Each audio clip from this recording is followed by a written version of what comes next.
Welcome to Strategy and Tragedy, the UK's top 20 business show. Hoping the next time you tune into this, I'll be able to say the top 10 business show, thanks to you and your support. So before I dive in, I do want to take that moment of gratitude. I really appreciate you showing up here, clicking onto this episode. It means so much to me, and I really hope to deliver every single time. So if you're tuning in for the very first time, this is the show for you. If you are an entrepreneur building, whether you're a first-time founder or maybe you've got a few battle scars at this point. But the whole ethos of the show, called Strategy and Tragedy, is that often the best lessons come from the biggest mistakes or tragedies. And so that's what I want to bring here for you today, right? I'm bringing you these amazing guests, sharing their stories and crucially sharing the lessons learned so that you don't have to make the same mistakes. Now, of course, today's guest is no exception. I cannot wait to interview Chris Ducker. He is a leadership speaker, serial entrepreneur, and best-selling author of The Long Haul Leader, Rise of the Youpreneur, and Virtual Freedom. Known for his straight-talking yet inspiring style, he helps leaders build successful, sustainable careers without burnout, something that I think we can all learn from. Chris has founded and scaled multiple seven-figure businesses. I mentioned he's a serial entrepreneur, and as a result, mentored thousands of leaders and small business owners over a 20-plus year career. He definitely doesn't look it. He's got a good skincare routine. His work has been featured in major outlets including Forbes, BBC, Entrepreneur, CBS, Inc., and Success Magazine. And of course, most importantly now, Strategy and Tragedy. Chris. Oh, come on. Even I'm interested to what I'm going to say. This sounds great so far. This sounds amazing. Yeah. So, my regular listeners will know that I usually close my interviews with the traditional closing question, which is one tragedy that's taught you an unforgettable lesson, hence the whole purpose of the show. But with you, we're going to put that up front and center, and we're going to actually lead in that as the opening question. So what's one tragedy that taught you an unforgettable lesson, Chris? Yeah, I think, the word tragedy is something that is different for everybody, right? So for me, it probably was more of a mistake, more of a massive lesson learned. So in 2021, we'll remember, we were in the middle of the pandemic, right? Or just about to sort of start coming out of it. But we, as a family, we take a sabbatical every August, take the entire month off, go ahead and do our things and travel and have lots of fun and create memories and all that kind of stuff. And I remember thinking to myself, I really need this one. Like, I'm exhausted. I'm really, really tired, and I can't wait to get on this sabbatical. Now, to preface that, business was, we were crushing it. Because, as Youpreneur is my company, it's the one company I still now own and operate. I've sold all the others. And what we do is we help expert authors publish, launch, market, sell their books, and obviously build business frameworks and ecosystems around around their IP and all that sort of fun stuff. So you can imagine when the pandemic hit, everyone was like, oh, I'm going to write my book. Oh, I'm going to market my book properly. Oh, I'm finally going to get around to relaunching my book, or whatever the case may be. And so we had clients coming out of our ears. It created so many opportunities for us. So we were very, very, very busy. Now, it wasn't as if I wasn't enjoying the work, because I was enjoying the work. Sure. There was just a lot of it. And so went on this sabbatical, expecting to come back feeling rather refreshed and, raring to go again. Walked into my office first day back in September. Turned on the computer, stared at the screen for 10 minutes, turned it back off, and didn't walk back in for about another month. And I remember my wife saying, this is not you. There's something going on here. You're sitting around the house a lot. You're not playing with the kids the way you usually do. You don't want to work, like there's something going on. You need to go and see the doc and find out what's going on. And I remember, retrospectively, right, you always look back and you say to yourself, well, how was I feeling in this moment or in this situation? Yeah. And how I was feeling was by 11 o'clock every day, I was done. Like, I had no energy. Brain fog was kicking in. Fatigue was brutal. I wasn't sleeping properly, so on and so on and so on. Are we talking AM or PM, just to clarify? Well, AM. Yeah, so by AM. 11 a.m. By 11 a.m., I was basically like done. Wow. Yeah. And I went to the doctor, told her how I was feeling. We ran a whole bunch of tests. And about a week or so later, she called me back in and she sat me down and she said, you're in flatline for your adrenals. You're in phase 3 adrenal failure. Now, your adrenals, I'm not a doctor, right? So there's your disclaimer right there. But your adrenals, they create cortisol, which is your stress hormone. And what it should happen is your cortisol level should be very, very high when you begin the day, and slowly but surely they diminish, and then melatonin kicks in, which is your sleep hormone, right? So what was happening was I was waking up flatlined, and I was flatlined the whole day, hence no energy, brain fog, etc., etc. And so not only that, but then I was also diagnosed with anxiety and depression as well. I was put on antidepressants for a year and a bit, took myself off that after I started feeling better and all the rest of it, knowing full well they were just treating the symptoms, not the cause. Yeah. And I'm happy to say now I'm out of the woods, everything's great, and I've never been any better. But it was a massive, massive wake-up call for me, that burnout. It was a huge wake-up call because through all the success, all the money, all the, the joy of working with the right people and all that sort of stuff, if you don't have the energy to be able to lead in the right way, then what's the point? None of it like, matters, what are you doing, it? right? Yeah. And being successful, if that comes at the detriment of your health, your relationships, how you feel about day-to-day life, then that's not success at all, right? And so I went down this huge rabbit hole, like a lot of entrepreneurs do. When they become interested in something, they read all the things and buy all the stuff and all that kind of stuff, and that's exactly what happened. And so I, sit here now today with, the sauna, the red light, the cold plunges, the supplements, draw blood every 90 days. I'm staying on top of all hormone levels, all that sort of stuff. And I feel bloody fantastic. Amazing. Now. Yeah. Oh, Chris, but it was so a massive great to wake hear up call. that. Massive. If you're tuning into this right now, then first of all, a big heartfelt thank you. I really appreciate it. And secondly, there's a very high chance that you're on your own entrepreneurial journey right now. So whether you're a first-time founder and you're figuring things out and you feel like you're on your own, or if you've done it before and realized that actually this whole entrepreneurship business is a lot easier said than done, then I might be able to help you. If you feel like you vibe with my energy and feel like you need some of that professional big sister direction, support and advice, then I'm opening up a few select spots for that one-to-one coaching, mentorship and growth strategy for ambitious founders. There's a link in the show notes, so check it out and I would love to hear from you. All right, let's get back to the episode. It's been a real common theme with this show over the past couple of years, right? It's like none of it matters. Yeah, I'm not surprised. There's a reason, your health is your wealth, or, you have all these cliches. So a couple of things that stand out to me about your story. One is how you're doing like great work that you enjoy, great people. And so you can still have burnout even if things are going well, right? It's just so much. You can still kind of be so severely exhausted. And then the second thing is how burnout is so thrown around these days. I'm sure you come across it all the time as well. And what your story there has highlighted is actually the medical translation for you in your case of like how physiologically you were unable to work more than a couple of hours a day. So I commend you on, taking those steps and, and sharing that with my listeners again, right? Because even though it has been a common theme, it still bears reiterating. And so with that in mind, my next question then is, with these entrepreneurs listening, it's a lot easier said than done, right? Especially, in any phase that you're at, right? Whether you've just taken that leap from your day job and you're going out into that void, that's a stressful situation. You don't know where your next pay slip is coming from. Whether you're further along and you've got investors and you're feeling the pressure, or you've got board members, whether it's coming from a validated external party or just yourself, again, easier said than done. So what advice can you give my entrepreneurial listeners now that you've been through this transformative experience and what you now know?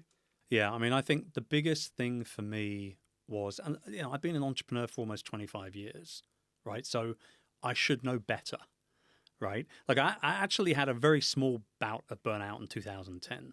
I recovered very, very quickly. It was mostly just fatigue. I kind of got over it relatively quickly. But it actually came back to haunt me 2 years later when I ended up needing back surgery in my lower lumbar. I had an L5-S1 spinal fusion, which basically what they do is they remove one of the discs and they kind of put this little calcium deposit thing, and they fuse the vertebrae together. And the reason why was because I was sat on a chair for 16 hours a day crushing my back. So, I mean, recovered from that and all that sort of good stuff. I think the biggest thing here is that most entrepreneurs, most leaders, period, actually, they feel guilty. Yeah, exactly. They feel guilty when they take time away Yeah. from their responsibilities at work. And we shouldn't feel guilty. And so that aspect of self-care becomes paramount for any leader that wants to be around for a long time, affecting the change that they want to affect in the world, right? Plain and simple. And so the way I look at it now, and this is what I say, anybody that's, wanting to build a successful career or a great business or whatever it is, like, think about self-care, not as being selfish, but actually being a strategy. And I think if you can get that into your cranium as early on as possible in your growth journey, you'll become a lot more successful a lot earlier on. So what practical advice can you give someone listening to this in the moment, feeling guilty? And myself, right? So just a few days ago, I had a very lazy Sunday. I was racked with guilt the whole time. I was just like, oh. Why? But why? Because there's so many things I need to do and should be doing. It's the classic internal narratives. Yeah. So if I had you with me in my living room on Sunday, where I'm just horizontal, and I'm like, oh, but I should be doing this, should be doing that. What do you tell me? I was saying you're doing exactly what you should be doing. You're taking time for recovery. Because during the week, you're probably pretty full on. You're recording shows, you're speaking on stages, you're creating content, you're having calls, you're maybe being interviewed yourself. That's a pretty solid schedule most days, I would think, during the week. The weekend should be the time where you completely unplug and decompress. I remember years ago, one of my very good friends and a mentor of mine, Michael Hyatt, who actually wrote the foreword for this book, he said to me that if the word recharge only is associated with your mobile phone, you've got big problems to fix. And I truly believe that. Yeah. I truly, truly believe that. And so, my Sunday is, yes, a little bit of horizontal time on the sofa. Maybe I'll recline back in the lazy boy. 9 times out of 10, I'm going to have my 8-year-old daughter laying on top of me. I will either be, if I'm not at home recovering that way, I'll be at a nature reserve, bird watching. I'm a big birder. So, or I'll be drawing or helping the kids with homework or whatever the case may be, right? Like, the recovery is absolutely paramount. Yeah. It really is. And speaking from personal experience, I think one of the worst things that you could do, and I'd love to obviously get your take on this, is half-heartedly doing both things, right? So when you're off, so that when you're on. So there's no good being horizontal on a Sunday and feeling guilty about it, because then you're not really resting. And there's the 7 different types of rest, right? Whether it is creative, spiritual, physical. And so if you've got that running through your brain, you're not really allowing yourself to fully recharge. Agreed.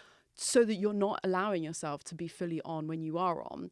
I think linked to that is, where do you draw the line? Because where is there a kind of, again, this is being me just more personal here now, is my fear is the slippery slope. And it's the same with money, with rest, is like, oh, but this could get too comfortable. This could get too good if I really allow myself. Yeah.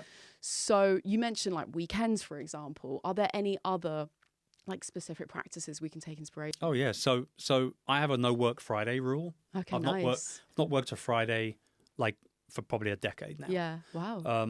And what Fridays are for me is extra time with my wife. So we might do a movie in the morning after drop off at schools. It could be a couples yoga session. It could be actually just catching up on, watching a TV show or reading a book or whatever the case may be. So no work Friday is the thing. I appreciate maybe not everybody's in a position where they can I was take going to pull you up Friday on. off. Yeah. But I think and we also have a date night every Thursday night as well. That kind of kicks off the long weekend is our date night. We have an early year reset in April, where we go away for 3 nights together. We have a late year reset at the beginning of October, Love that. where we go away for 3 weeks together. 3 nights. God, 3 weeks would be great.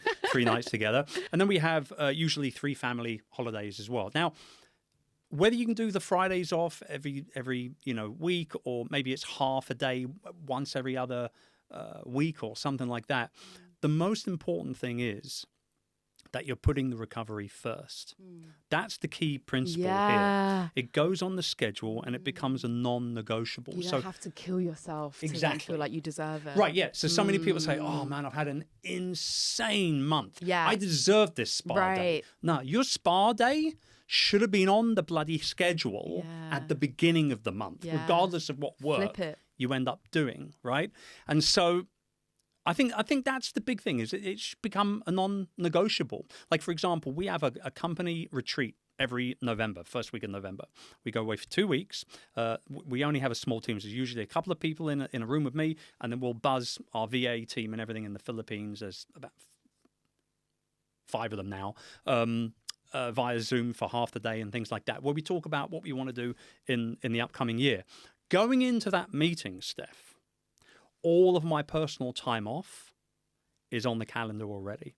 So my team knows when I'm available to work and when I'm not available to work. And if it's on that schedule, going into that meeting, it is a 100% non-negotiable. Doesn't matter what it is. And I'm just a really big believer that when you say yes to something, you say no to something else in the exact same moment. So I say yes to my recovery time before I say yes to anything else. That's a big point to make, I think. Love that. So powerful. So obviously you are in a very privileged position now, thanks to, your own, bootstrap success. You're very much self-made, so very, very deserving of all of that. But you mentioned earlier, you've sold a few companies, you have had this business success. And so what advice could you give someone who is in the trenches for the first time, they're earlier on, maybe their only buffer is their own savings, which even that would feel a bit kind of daunting, scary to kind of dip into. So I guess it's like, what practical advice can you give on self-care and prioritizing those fundamentals when you don't have the luxuries that you do? Yeah. I mean, and time is our most valuable commodity. Particularly as entrepreneurs, right? Because if we are bootstrapping our businesses like I've done, I've never borrowed a single dollar or pound from anyone. Any money I've made, I put back into the businesses in terms of expansion and scaling and things like that. So I get it. Wholeheartedly, I get it. The most important, I think, lesson that I've learned in that earlier stage is understanding that I can't be everything to everybody, and nor can I be everywhere all the time. So it's about making as many informed decisions as I possibly could at whatever particular time I was at, with whatever opportunities were coming my way. Because it's very easy when you're starting out, it's very, very easy to say yes to everything. Yeah, exactly. Like I did at the beginning. Yeah. I think pretty much everybody does if they bootstrapped, right? Because they see everything as a genuine opportunity, right? Where we know they're not genuine opportunities. Like any idiot can fill up their calendar full of stuff to do. Yeah. But don't ever misinterpret that motion for momentum. There's a big difference between those two words. And so, you can look busy, but are you actually doing busy work for the sake of doing busy work, or are you actually being very, very specific and strategic with the work that you're doing and the opportunities you're saying yes to? So I think the big lesson here is understand that you don't have to say yes to everything. You should be able to call the shots a little bit more than you probably are. Yeah. I mean, you left the job. You started the thing to be your own boss, not to have another job. Where you have to pay even more in taxes and costs and all the rest of it, right? So I think that's a big one, is understanding that you don't have to say yes to every single opportunity. Yeah. And what you remind me of there, shout out to another great interview. I think it may have been Lottie White, who talked around building a business, not a prison. And that's what comes to mind. It's like, you've left this for a reason, right? And it's like, how many entrepreneurs fall into that trap of trapping themselves into a business that either they can't take holiday from, they can't switch off from. And so just a couple of things off the back of what you said there as well. One is, what comes to mind as well is the food analogy, is between kind of a quick like sugar fix versus that more kind of nutritional kind of fruit and veg, where you're just kind of like looking for that kind of sugar fix and that kind of busy work and feeling like you're in motion versus momentum. So my follow-up question to that is, I think a really uncomfortable truth for a lot of, especially early stage entrepreneurs, is that we may all be climbing ladders, but those ladders may not be resting up against the right walls. So how do we balance that kind of strategic thinking and trying to say yes to the right opportunities when, again, in the moment, you know, we don't have that benefit either of hindsight? What advice can we get from you on that? Well, I mean, everyone's going to have their own style of doing things, right? Working through whatever tasks they need to do every day. For me, what I have found to be, and it probably took me, I think probably about 5 years to figure this one out. I do my creative work, the more deep work, first thing in the day, because that's when I'm at my most kind of switched on. I wasn't always like that back in 2021, but I am now. So I don't exercise every day or anything like that. I mean, I keep active. I work out 3-4 times a week and all that kind of stuff. But like, I'm not one of these guys that spends, you know, every morning in the gym for an hour and then he has his protein shake and all that. It's not my style at all.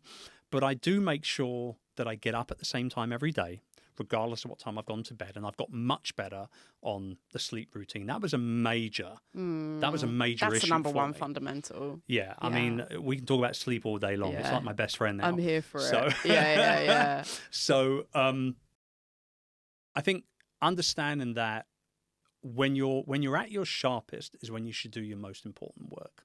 And for me, that's first thing in the morning. So I don't check email. I don't check social. I don't do any of that sort of admin stuff first up. I'll go straight into deep work, whether that's recording a podcast or shooting video or writing. You know, I write a weekly newsletter called Future Proof, and all these other things. It's kind of like, that's my job. Like, that's the work before the work. Yeah. That's the way I look at it. Because as a speaker, as you all know, before you get up on stage and perform that 45, 60-minute keynote, you've practiced that keynote at least 20 times probably, right? If not more. And so a lot of people say, oh, you know, you get paid X amount to do a 45-minute speech. I said, no.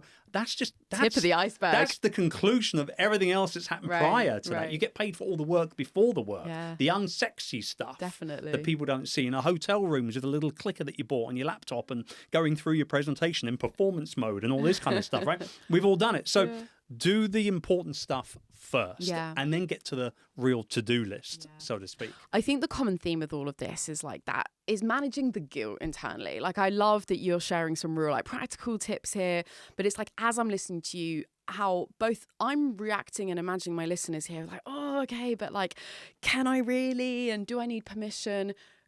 If you do need permission, you've got it from us here. Here's your permission slip. I'm writing it out right now. It's not only permissible, but strongly recommended. And actually that again is the other flip, isn't it? It's not, you're allowed to take a break, to recharge, to draw, to watch a fun movie, to prioritize your deep work first thing in the morning and not get back to someone on email straight away. Not only are you it's a non-negotiable. It's to your point on putting that rest first. So all this links to your book here, which I really appreciate you bringing it in today, The Long Haul Leader. You mentioned before about this rest. And this has been autographed now, Steph. This is one of a kind. I should just show this. It's been autographed, right? So if I find this on eBay, you and me are going to have a problem. What's going to happen is this episode's going to go viral. You're going to get more famous. That's going to increase the value of this book that's now been autographed. No, I love it. And I love the title so much as well. And what I'm linking it to is a little soundbite you said earlier, which was how recharging is a strategy. It's not just a self-care and being selfish. It is a strategy because you need that resilience to keep going, and you're not going to be resilient by just holding on. So before I do dive into this is my bedtime reading. Can you expand on that through the lens of your great book right here? When I started writing the book, I followed the exact same process as I did with my last two books, or my first two books. So Virtual Freedom 2014 was all about how to build a team of virtual assistants to help you run sport and grow your business. Well, I'd been doing that for 7 or 8 years before I wrote the book. So I just wrote about what I had experienced. Rise of the Youpreneur 2018 was about how to market and monetize your expertise as a personal brand. Well, I've been doing that for over a decade at that point. So I just wrote about what I knew. This was different. I went into the book thinking I was going to do exactly the same that I'd done prior, but actually working with the publisher and an amazing developmental editor, she drew so many extra stories out of me and got me to do so much more research for this book than I've ever done before for any of my other books. I feel like now this is something that will hopefully truly stand the test of time, because not only is it that precautionary tale of burnout and recovery and strategies to avoid and recover and all that kind of stuff, but also, I think more importantly, it is a permission slip. It's a permission slip to understand that we have got to the point in society where burnout is being shown to people as a badge of honor, and it is not. It is a warning. It is a true warning that you are doing things wrong. You shouldn't have to burn out to have relationships fail, to, go bankrupt, to end up in hospital. You shouldn't have to do that in order to become successful. Right. And I'm just going to jump in here really quick because I'm not sure if you saw this viral post about a Swedish employee, his response to his new American boss. Right. So it was a bit of these... I'm loving this already. Yeah. You can already kind of tell how this is going. There's this culture clash. And I think it was this company that had recently got acquired by this bigger American company. And so North American, you got a bit more of this kind of hustle culture. Yep. And this boss, I'm not going to get this like word for word, but this American boss was like kind of half reprimanding this Swedish employee for not showing as much like dedication as his colleagues. And his response was kind of along the lines you were saying, which was like, in this part of the world, like if you don't finish your work before the day's ended, you like either haven't done a good job, or or you can't manage your time effectively, or you're milking it, or it's just that presenteeism and you're just showing, like in Japan, right? You've got that like napping at your desk to like show that like how hard you're working. So really interesting, all these different kind of cultures around the world. But it was such an effective clapback, basically. And it just speaks to what you're saying there, which is it's not this badge of honor, like you staying behind late to work, you working like all hours, being in the office, killing yourself, is just like that. It's a signal of something not working. Yeah, I mean, a simple way of looking at it is show me your calendar and I'll show you your priorities. Yeah, exactly. Right? Yeah. Show me what's on your schedule and I'll show you what's really important to you. So if recovery and downtime is important to you, it should be on your schedule. If it doesn't get scheduled, it won't get done. Yeah, exactly. Right? So I think that's where a lot of people go wrong is they try and jam their schedules with as much as they can to feel like they've done a lot of work and they've been busy. You call your friend up that you've not spoken to for a while and say, how you been? Oh, man, so busy. It's kind of like, oh, I'm so awesome. I've got so much to do. Right. No, I want to be able to call up my friend and say, how you doing? Honestly, I'm feeling a bit lazy right now. I haven't done anything. I've watched all of British I've Bake killed Off. two box sets in the last 36 hours, or whatever it is. I really feel like that has, society has led us to believe, like I said, that burnout has become a badge of honor. Yeah. You wear it kind of on your sleeves with the stripes that you've earned. And I don't believe that should and can be the case. Like there's another way of doing it. Exactly. The tides are turning, and again, it's just pointing to the system that like it's just not working. I'll tell you where I think it started, right? I think it started with the advent of the BlackBerry. Because all of a sudden, if you were in a corporate job, you would 9 times out of 10 you would end at 5 p.m. Right? You were going to talk about the fruit. No, not where is those this going? blackberries. I'm right? like locked in. You've got my interest. What the history of the blackberry? This could be a great analogy for business. This is. I'm like, okay. But what I mean is that before you 10 to 5, you'd be packing up your stuff. 5 o'clock, you'd be out the door. Exactly. You'd get on the train. You'd be home, and you'd have your dinner. And you'd flonk in front of the TV, and that would be boundaries. it. Then the BlackBerry came along, right? And you'd be on the train, replying to emails. Exactly. Right? And then maybe it might buzz when you're sitting down watching a film after dinner. Oh no, that's the boss, I better get back to him, kind of thing. And what happened was that work-life balance, I truly believe that was the end of work-life balance as we kind of knew it before, right? Yeah. And so now I don't look at it as work-life balance. I actually look at it as just priorities. And like I said, show me a schedule, I'll show you my priorities. Yeah. It's all about boundaries, right? And boundaries aren't boundaries until you implement them. So it's like you're saying on your company retreat where you're like, this is the time I've blocked out for my holiday. And whether it's leaving the office, disconnecting, recharging, it's if you're letting one seep into another, here's another kind of mental reframe to help anyone kind of get over that guilt, is you're actually doing a disservice to the other one. And so again, flipping the script on, do you want to be more effective? Do you want to be a better leader? Do you want to be producing more creative work? You're going to have to play around. You're going to have to mess about, be creative, watch inspirational films that you enjoy. The other night I watched cartoons. I loved it. What cartoon do you watch? Disney. Just Disney cartoons. You and my wife will get on great. It. I've lost count. If I had $100 every time I've seen my wife actually sit on the sofa, open up Disney Plus and select an actual cartoon film to watch on her own with the children, I'd be a very, very comfortable man financially. But you know what?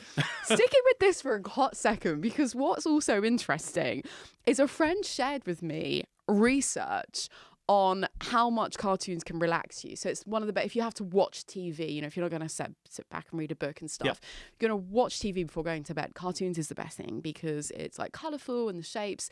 And the point there, the research is irrelevant. The point is actually how I needed that scientific research to feel better about watching the cartoons. Right. Do you know what I mean? Yeah, Where yeah, it's like, yeah, I can't just enjoy it for what it is and just embrace the childhood nostalgia. I also went to art school and I was going to be an animator in a different life. So like I've definitely got that like artistic appreciation. But it's like I needed to have that kind of research to make me feel better about it. It's interesting you say that kind of yesteryear, like going back into yesteryear and reliving certain things that you remember when you were kids, right? Like that retro kind of style. I, over Christmas, I paid for and downloaded all of the Knight Rider TV show from the 80s. I love that show. Such a great show. And I watched it. It's not aged well. Sure it has. Unfortunately, it's not aged well. But I watched, I can't remember how many episodes it was now. It was a lot over the kind of like Christmas, New Year, and kind of going into the early part of this month. And I remember saying to myself, like, it took me back to like the living room when I was a kid at home with my mum and my dad. It took me back to school when we used to talk about the car so kit, nostalgic. and all that kind of, and I think that, if we're at a point in our life where we can't just hit the pause button for a little bit and enjoy looking back on the memories that we've created, we're doing things wrong. We're doing something wrong. Yeah, we really are. In this case, for any listeners that are like, wait, where have Steph and Chris got off to on this like we went down tangent this on rabbit hole. cartoons and nostalgic TV? But the point we're making here is, well, at least for me anyway, is like we do need to be embracing just things that make us happy, because even again for somebody like me, very much like type A and still very ambitious and everything else, is like, even if you need to think of it as feeding in to the long haul strategy, to be able to like withstand, to operate long term, you're going to have fun along the way. Couldn't agree more. How else are you going to? And we talk in the book, we talk about, I say we, because it was definitely a team effort. I had a great editorial team helping me put this book together. Amazing. And we actually, at first, there's a 4-step framework. I believe it's on page 37. I want to see if I know my own book. I love that. Let's see if he gets the exact page right. God, I hope it is right now. As he flips through the book. Oh, one page out, page 38. But so there's a 4-step framework. We call it the Long Haul Leader Life OS, or operating system. So the premise of this was that, your computer or your phone has an operating system. It needs to get updated, needs to recalibrate itself, speed up from time to time and slow down from time to time. Like, why doesn't our life have that as a leader, right? And so we started off with just 3 parts of this framework. There's 4, but we started off with just 3. The first one was the impactful work. that we do as leaders. The second one was personal mastery, so the things we do to level up ourselves, right? And then the third one was love and relationships. That was always going to be in there because it's such an important part of our lives in general. But through the research that we did, this is going to come out of left field now, but through the research that we did, there was one particular subject that kept coming up over and over and over again. The people I interviewed for the book, the case studies, the research, everything. And it was hobbies and pastimes. I didn't see it coming. I didn't think it was that important. It popped up first time, 2 or 3 times. I was like, oh, okay, cool. That's a cool hobby. That's. But then also through my own recovery of burnout, I started 2 new hobbies. One of them was bird watching. So being out in nature. If the sun is shining, I'm going to find time in my day to go out for an hour. Non-negotiable for me, right? If it's piddling down with rain, I'm what my wife will call a fair weather birder. I stay indoors and watch YouTube videos on birding instead, right? But so bird watching became something, and photography became something I got interested in. And then the other one was bonsai. So I'm a bonsai practitioner as well, the little baby trees. And so what I realized, and it's all backed up, this is not pie in the sky stuff, but what I realized with hobbies was that when I'm looking at a bonsai tree and where I'm staring at a bird and I'm trying to ID it, or the tree's there and I'm saying, do I cut that branch off or not? Or do I wire it up and bend it into a slightly different position to make the tree look different? When I'm looking at that branch, I'm not thinking about anything but the branch. There's no business, there's no deals, there's no negotiate, no contracts, no opportunities or leads following up that I pop into my head. Like, it is the branch, because if I cut the branch off, I can't stick it back on again. So it's important in the moment. I'm 100% all in on that. Yeah. And that's what we found with every productive, successful leader. They all have hobbies. And we actually dived deep. I believe it was a Forbes survey. Don't quote me too much on that. It might be slightly different.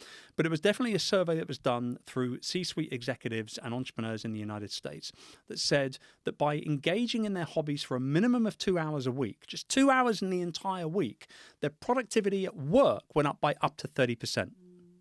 So if somebody says, oh, well, there's never enough hours in the day to get everything I need done, I say, go and get a hobby. Because you can be a lot more productive than you probably are.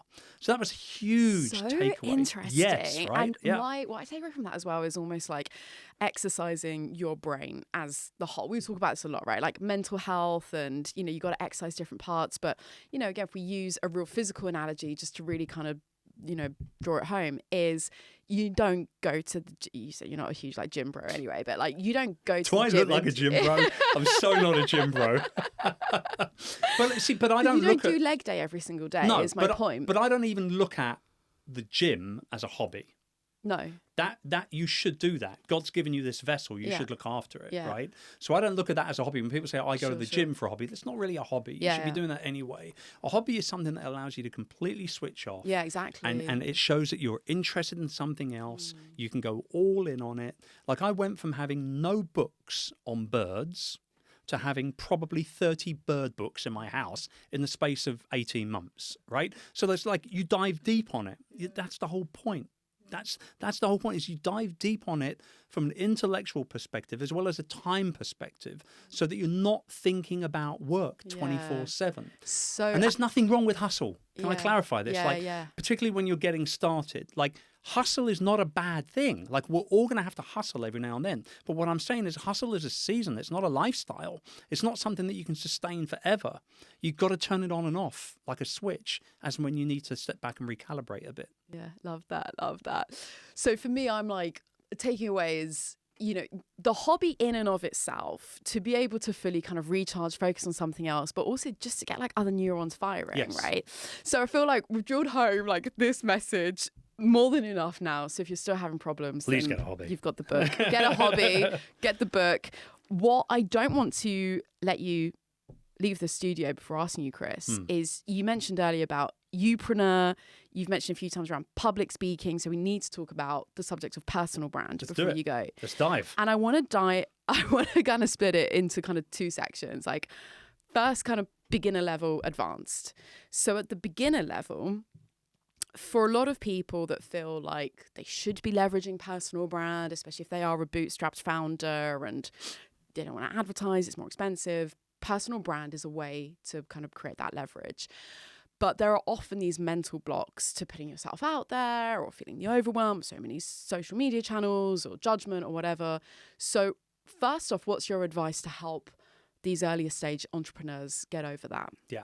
Well, I think it's very, very easy, particularly in today's very hyper-connected world where we're on social media a lot. We're seeing other people talking about all their success and how great they are and all the rest of it.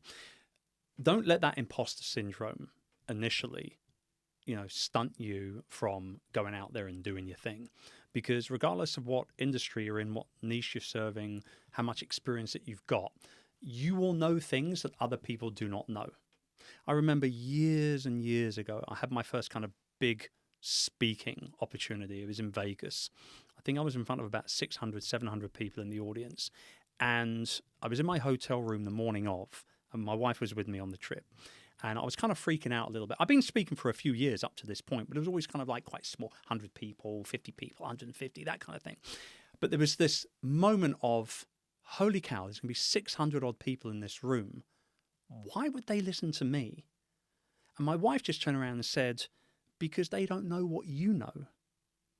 And if they want to go further, faster, then they need to listen to people who have already been there and done it. And you've been there and done it. All the nerves went away, got up on stage, crushed the gig. Nice. Crushed the gig. In fact, crushed it so much I got asked back 3 times in a row for the conference. It was amazing, Incredible. Right? So shout out to your wife behind every great man. Well, to the side, actually, not even behind. Like she's been right there every step of the way. Love it. But I think so. Don't let your imposter syndrome stop you from getting out there and putting yourself out there. Right. Bottom line, people want to do business with other people. Not with brands, not with logos. They want to do business with other people because after their own ideas, and maybe those of the people that they know, love, and trust the most, what they're looking for is the people that they really resonate with, right? And that kind of, how can that person shift my opinion on my thought process on something? Once you dial that in and you get the opportunity to be able to get people thinking about things in a slightly different way, you've got them. And from a personal branding perspective, one of the easiest ways to do that is to just show yourself, be authentic. And I don't want to throw buzzwords around, but like be super authentic and transparent. Just be yourself. If you're yourself all the time, you can't mess it up. I love You can't mess it up. And once you start making those first moves, taking those first reps, that's the hard part is just getting started. Yeah. Like once you start getting that momentum, then bombs away. So then at the advanced level, what I've noticed is I'm also getting asked a lot about how do I book speaking gigs. So for the people who are beyond that stage, they're like, yeah, I've posted on LinkedIn. I'm fine. I'm good. But they now want to level up. And they're now seeing that actually getting that cut through, speaking on stages, like there's that adrenaline and, people have those goals. What advice can you give for someone at that level? Well, I think understand that you shouldn't rest on your laurels because I think a lot of particularly speakers, they might get, a dozen gigs under their belt and they think, oh, the business is just going to come to me now. In the perfect world, that happens. I worked with an amazing speaker mentor many years ago, Patricia Fripp. Brit lives in the United States. And she told me at any one particular time, in any one particular gig, 5% of the audience is your next gig.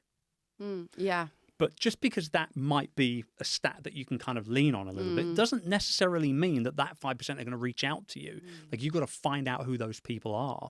And so don't rest on your laurels. Put yourself out there even more and never stop prospecting. Never stop building relationships and understand that relationships should be treasured, not used.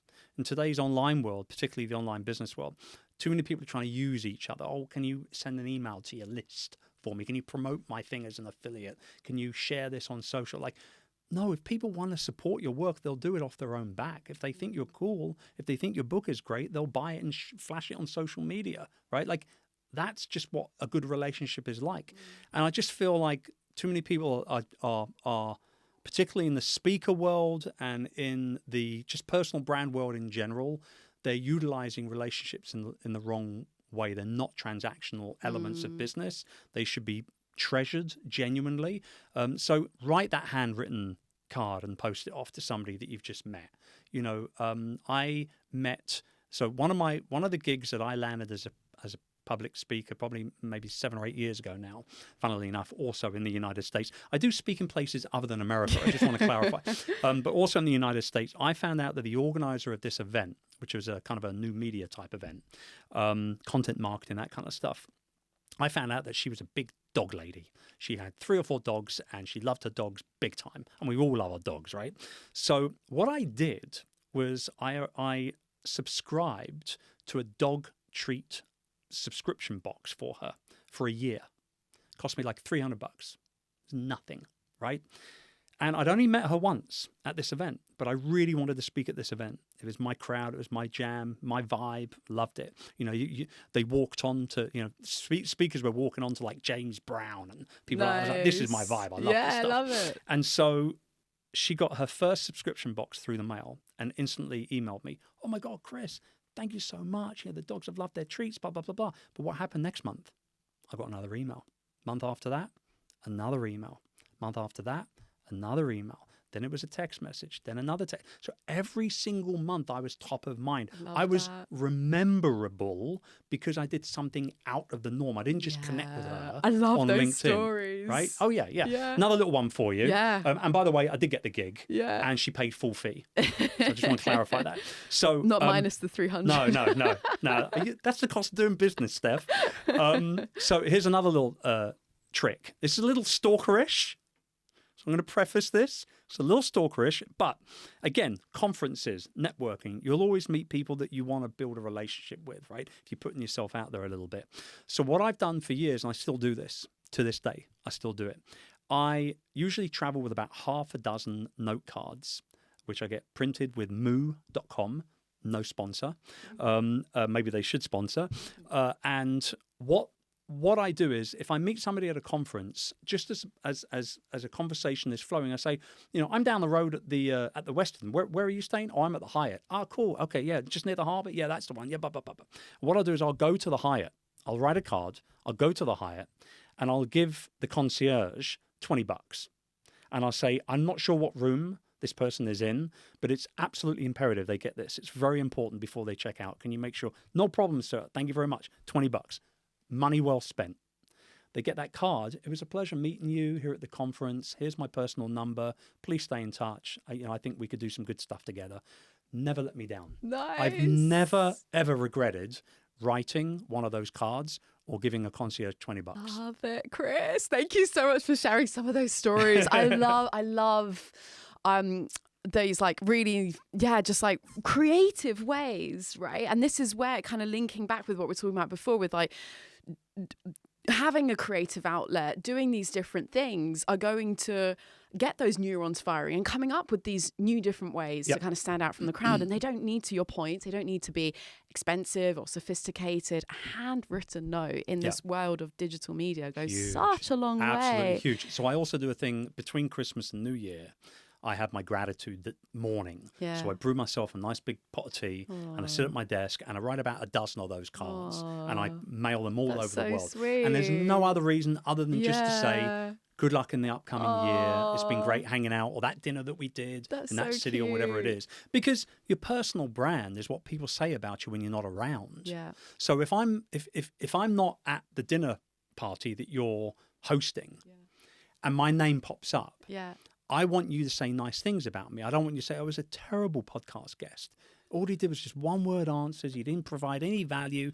What a nightmare. Don't have him on your show. I mean, it's an hour of wasted studio time, you know, that kind of stuff, right? I want you to say nice things about me. So understand that all these little things, and I don't use management speak, but like thinking outside of the box is everything. If you want to be successful as a personal brand, whether you're on stage or not, maybe you're just a mentor or a coach or an author, whatever it is, if you want to be successful as a personal brand entrepreneur, then you must make sure that you're memorable for the right reasons. Yeah. Fantastic advice. Chris, thank you so much for sharing. Is there something I haven't already asked you that you wish I did? No, you've been great. This has been a really good conversation. Any other pearls We of wisdom? talked about cartoons, Knight Rider, Bird watching. tick, bird watching, tick. Your wife has come up a few now. times. Yeah, yeah. Shout out to Mrs. Ducker. Yeah, Mrs. D or Mrs. Quack, as she's referred to quite regularly on social. I will say, you know, I think, if anything, can I kind of give a bit of a call to action to your audience? Please do. Because I'd love for everyone that either listens and watches this to just pick up their phone in the next 5 minutes and call somebody that they've got a great relationship with already, just to say, hey, you popped to mind. I want to see how you are. Because the world is kind of messed up. And I really, really feel that if we genuinely love the people around us, that we should show them a lot more often than we probably do. It's very easy to get busy and to get wrapped up in your day-to-day. Just take 10 minutes off, call somebody that you haven't spoken to for a while and tell them that they are sexy. Simple as that. You've all got your homework to do, gang. In 5 minutes, told. tell someone you love that they're sexy. What a great note to end this on. Chris, thank you so much for coming on the show. It's been my pleasure. An absolute pleasure. Really hope you've enjoyed this and you've really taken inspiration, permission, our recommendations, because look, it's just entrepreneurship is tough and it is easier said than done to be resilient, and life is going to get you down, right? It can be paper cuts, it can be tragedies, and so sometimes you need to kick back and watch some cartoons. Episodes are weekly. If you're not already following, then please hit that follow, subscribe button wherever you're listening to this, and I hope to see you next time. Thank you so much.